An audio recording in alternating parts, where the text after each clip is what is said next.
Welcome to Advent of Tessellations 2024. My name is Madonna Yoder, and you're joining hundreds of folders around the world on this 25-day journey into the infinite world of repeating patterns folded from a single sheet of paper. You'll discover many different twists in this challenge, building up to advanced patterns with hybrid hexagon twists. On day 24 of Advent of Tess, we're folding a pattern that I designed named Carnation.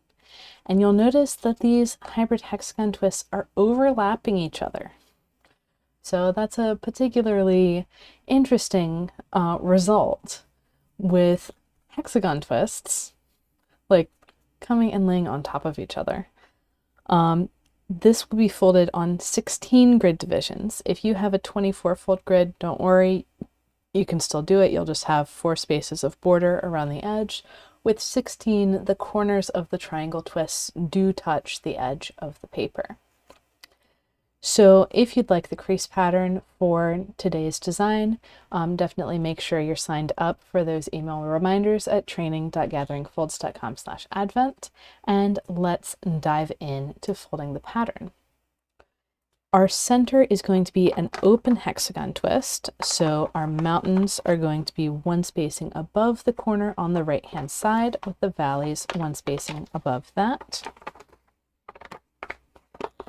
We're going to be passing these completed pleats off to our left hand as we fold the next ones.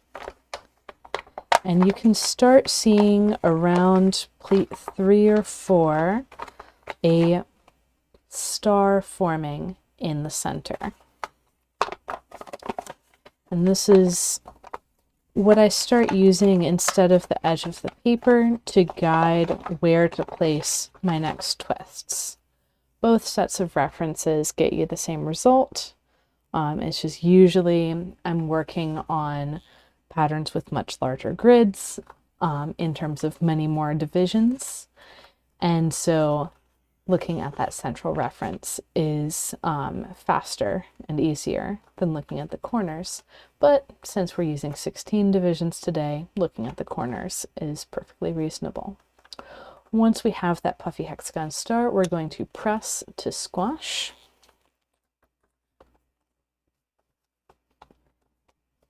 And that will be our side A. And then flipping the paper over, we're going to have our side B. And we're actually going to use a pretty standard spacing for our triangle twists. We're going to use tube pleat spacing, nothing too dense.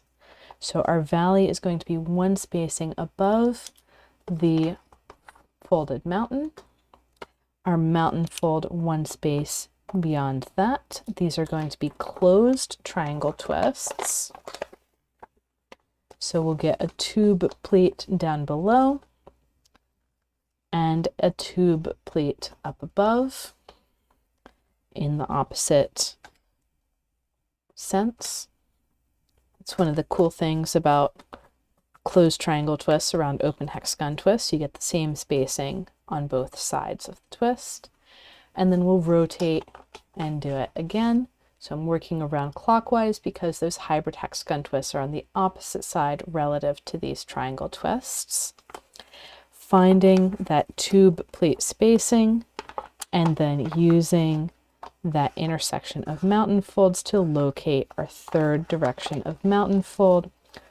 And these pleats are going to pass right under the corner of the previous triangle,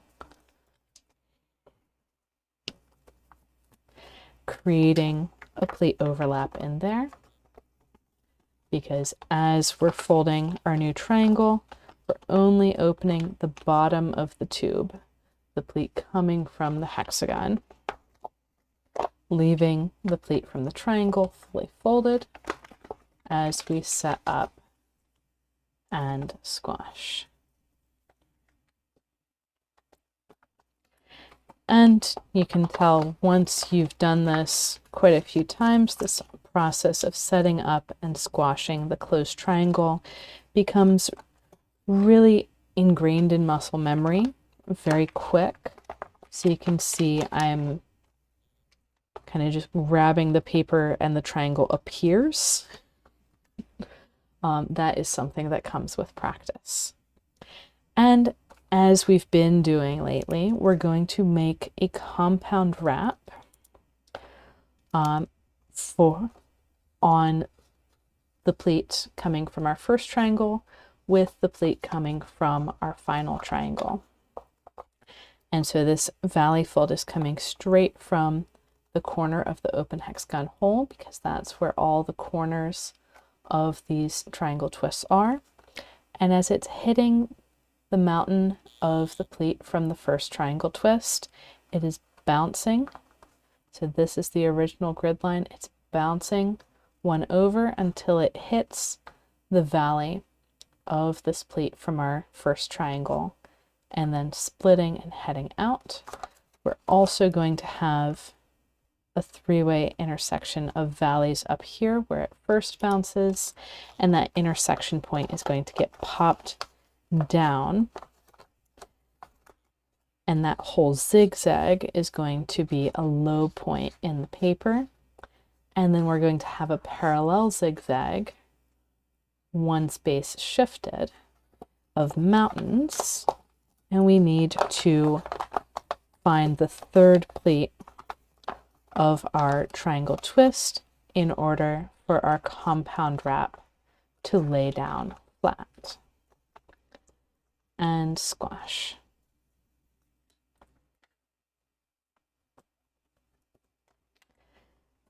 Grabbing a hold of that compound wrap, I'll flip the paper over, and here we have this nice open empty space with 1, 2, 3, 4 spaces between these parallel plates. I only have 3 spaces to the edge of the paper, but that's an edge of the paper, not another plate. And when we want to fold this hybrid hexagon, it's going to be the P1 hybrid hexagon, stands for pentagon 1. It's only going to have one closed type plate, and that closed type plate is coming from the upper of these 2 triangles that are feeding into the pleat overlap. So if that's the closed type plate, then that means the center is this point here. It's one space away from the open type plate on the closed type plate, not down in the valley of the open type plate.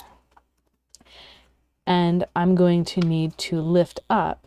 So instead of letting my valley from this upper triangle continue through, I'm going to lift up so that I have a mountain fold coming straight in to the closed triangle hole. Sounds really familiar from day 22. And then that mountain is going to continue on out and be the mountain of a new pleat. This is going to fold over on top of the compound wrap. So we really needed the compound wrap to get the space in order to have that, or we would be taking a pleat and folding it back on itself. So from here, the rest of my pleats are open type pleats. So like an open hexagon, like an open hexagon. And then this one coming down around the center is also like an open hexagon, and the spacing is going to be, the mountain is going to be one spacing away from this existing folded mountain. And on 16 grid divisions, the valley is going to be one spacing from the edge of the paper. So that's going to bring that edge right up under the plate. So we've got that dense spacing on this pair of plates and also this pair of plates on this side. We're going to tuck those corners under. This is the actual corner of my hexagon, of the paper as a whole. And to squash this twist, I'm going to press from the top to squash all of the open hexagon-y bits and then make sure that the underside is kind of smoothed out enough to get the valley folds on the inside.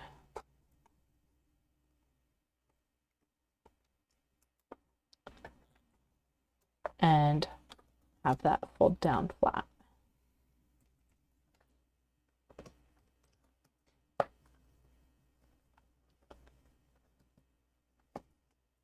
So you can see that just like the kite was like the threefold hybrid hexagon twist, the kite from yesterday was like the threefold hybrid hexagon twist with one flat edge turned into a two sides of the open hexagon.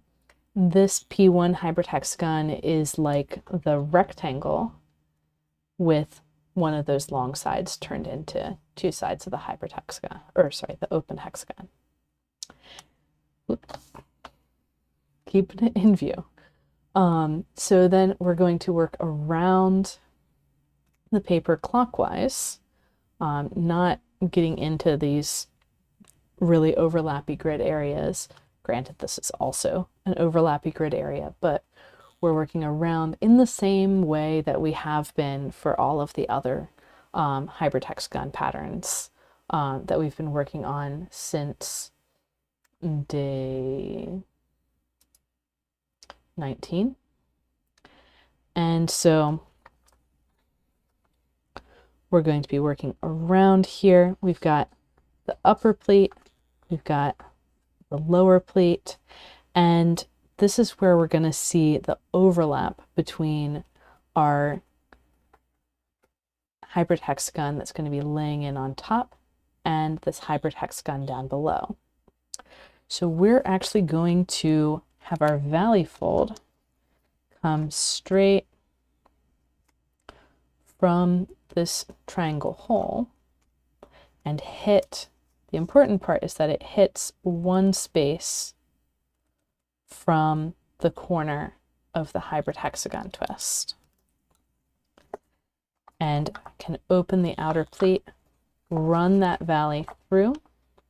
It's going to go one spacing further until it hits the valley that's already existing from the pleat from the hybrid hexagon, and that's going to split out towards the edge, creating a three-way intersection of valleys that is going to close right up on top.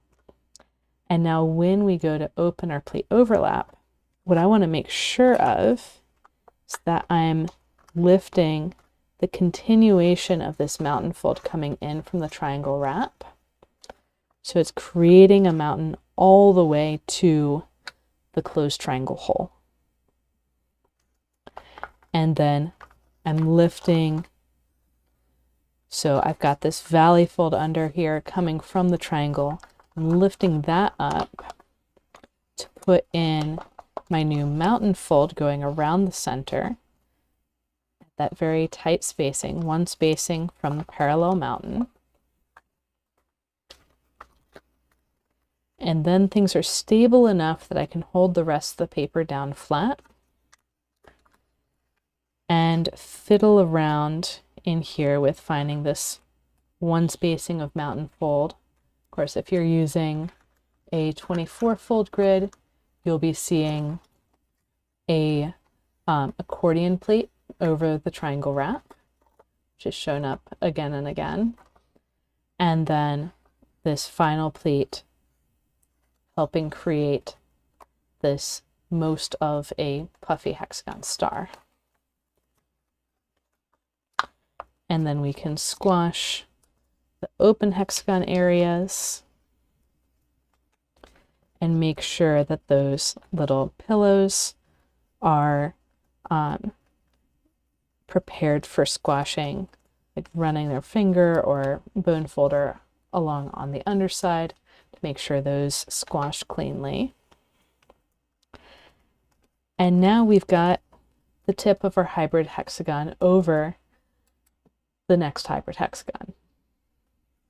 And we can rotate and repeat. So one space out from this corner of the hybrid hexagon on that plate that's going around the center. I'm going to pop down and run a valley to create a three-way intersection of valleys underneath, three-way intersection of mountains, one spacing up, creating that triangle wrap. And that mountain that I'm running in is going to continue being a mountain all the way until it hits the closed triangle hole. Then on this pleat from the closed triangle hole, I'm going to lift up so I can put in my new mountain fold one space away from the parallel mountain.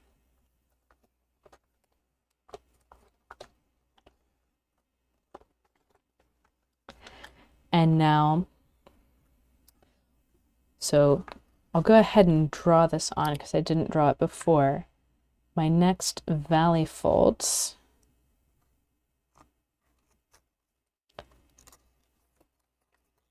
are in those locations relative to the corner of the paper. And I'm going to get my new mountain folds one space offset from the valleys, and that's going to pop into place. One benefit, if you're drawing on your paper, one benefit of drawing just the valley folds is that you don't see them in the end. And unless your paper is pretty transparent, you won't see them when you backlight either, or from the other side. So now, repeating again, I'm going to put in, so first I'm opening the outermost plate, popping it down one spacing from the corner to run a valley through and wrap around. Then this mountain fold coming in is going to get extended. I'm pinching from both sides and lifting up until that mountain extends to the closed triangle hole, which is opening up my plate overlap. And then I'm pushing up from underneath, making sure not to undo my closed triangle, and putting in a new pleat one space away from the existing mountain. And then I can arrange the rest of my pleats so I get the rest of my corners looking like the puffy hexagon star that we started with. Once that's in place, I can squash the outer bits, and then the inner bit. And this may vary a little bit based on your paper choice, but I would recommend squashing the open hexagon bits before the hybrid bits. And then repeat again, putting in the triangle wrap, extending that mountain fold to the closed triangle hole. And since this is my 5th hybrid hexagon around, now when I'm putting in this pleat around the center, I'm going to take some of the pleat from my first hybrid hexagon with it. If you're on a 24 fold grid, this will result in a double depth pleat heading out to the edge, because I don't want to tuck that corner in with it. I just want to take the pleats underneath. And then I can find the rest of my puffy hexagon star, making sure that triangle wrap is actually in place there, and start to squash.